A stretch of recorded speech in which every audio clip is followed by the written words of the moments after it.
John, I was going to come to you first. I mean, as a man who loves telling stories, you do it as a profession. When Yeah. reading this tale and learning of everything that happened, you must have just thought, yes, please. I'll Yes, tell this one. please. I'm afraid that's exactly what I thought. I mean, it's a complete gift from a storytelling point of view, mainly because it's itself about storytelling. I mean, explicitly so. I think it's the first line of the film is in any story, if it's a good story, there's that which is seen and that which is hidden. And obviously, that's the subject matter of this quite extraordinary story. And I suppose it offered itself in all sorts of very, very unusual ways, as a subject to make a film about. I mean, we know that there are kind of two different kinds of stories of this genre, really, which are, the battlefield ones, and then the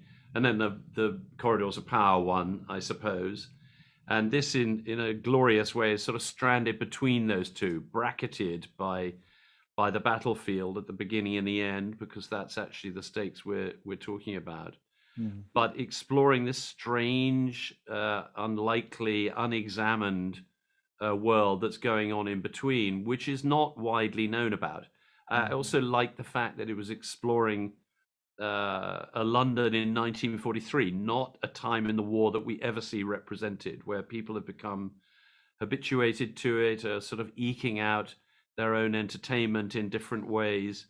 And the people who find themselves at the center of it are the people who couldn't actually fight in the war, couldn't Mm. actually take an active role, and suddenly become the center of their own story. That's a fabulous thing to explore. Yeah. And Ben, of course, is a sort of author and historian. And how was it delving into the world of cinema here? Because there's someone who thrives on accuracy and authenticity. Did you have to make peace with the notion of artistic license, which I guess is part and parcel of the cinematic experience? Well, I loved it. I mean, you can be precious about the facts, or you can be kind of delighted to see the way that John and Michelle have taken something that I can't do with a non-fiction book. I can only infer emotion and the kind of the imaginative reality that existed at the time. And it's just wonderful to see it sort of filled into a kind of filled out, if you like. I mean, these were people who were imagining a false world, a kind of false story, and then becoming completely absorbed in it, becoming, in some cases, completely obsessed by it. And that's been absolutely lovely to see that transferred onto the screen. It's been extraordinary, really. And this story is one that I grew up with. But I grew up with the legend. I grew up with the myth, which was the sort of black and white thing of, chaps winning the war again. This is much more complicated. This is a much more emotionally profound and rewarding story than that rather sort of two-dimensional tale that I inherited. And so it's been wonderful to see it become a fresh iteration, really. It's transforming it, I think. Yeah, because I mean, there's scope here. I mean, given the kind of cinematic tendencies of this tale and the hard to believe nature of it all, to go down the kind of Ealing comedy route, maybe even dare I say the Monty Python route, and play up to the absurdities of the whole thing. But that said, there's something so moving and very profound about this story. I just wondered, when you first kind of started collaborating on this project, was there a conscious decision to be had to decide exactly how to tackle this material from a sort of tonal perspective?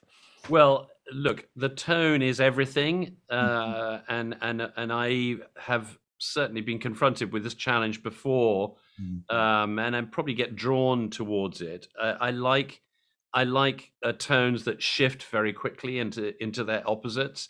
You'd be mad if you took this story on and didn't embrace the Monty Python-esque qualities. After you got a dead body sitting at the center of the story, and that's certainly going to result in a certain kind of audience response. But I think the point is not to be afraid of it, because the piece, you correctly, I think, or you've embraced what certainly was our intention, which is that as these people disappear into the fiction that they're creating, they become haunted by it, because it's a game to begin with, and the creation of a story and make believe and so forth, and filling it with all their own details and their own personalities, I suppose, and longings and one thing and another, then suddenly takes on a reality of its own, and it delivers them into a space where they have no control over that story, but an enormous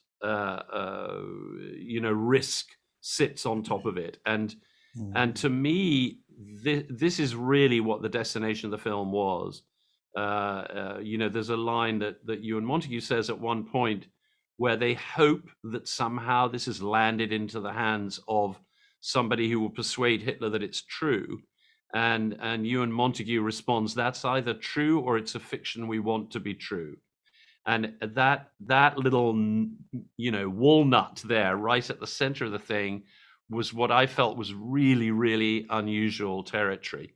You don't know whether they're gaming you and persuading you that they've swallowed a fiction, or the other way around. And I think at that point, the audience suddenly finds themselves in exactly the same space as the characters. And it works brilliantly because it is slightly absurd at the beginning. And as the film progresses, and indeed as the plot progressed, what had seemed like a game. I mean, the original characters were completely alive to the absurdity of it.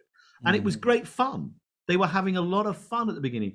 But as it continues and as the stakes rise, it becomes, they don't know whether they're in their own reality or a fiction of their own creating, or somebody else's fiction that is being fed back to them. And John does that utterly brilliantly in this film. Yeah. And then to end on the gravestone brought a tear to my eye as well. But anyway, yeah. Well, that's the story really at the heart of it, isn't it? It's that man. It's kind of the emotional undercurrent of the whole film rests on that character, and who we actually see in the story, and we see the life that's taken away from him at that point, and the new life that he's then decked out in. It's kind of extraordinary. Anyway, thank you so much for your time today. Best of luck with the release of the movie. Thank you. Thank you very much. Ladies and gentlemen, you're watching Hey You Guys! Hey You Guys, huh? Hey You Guys. Is that from the Goonies? It is indeed, yes. Nice. Hey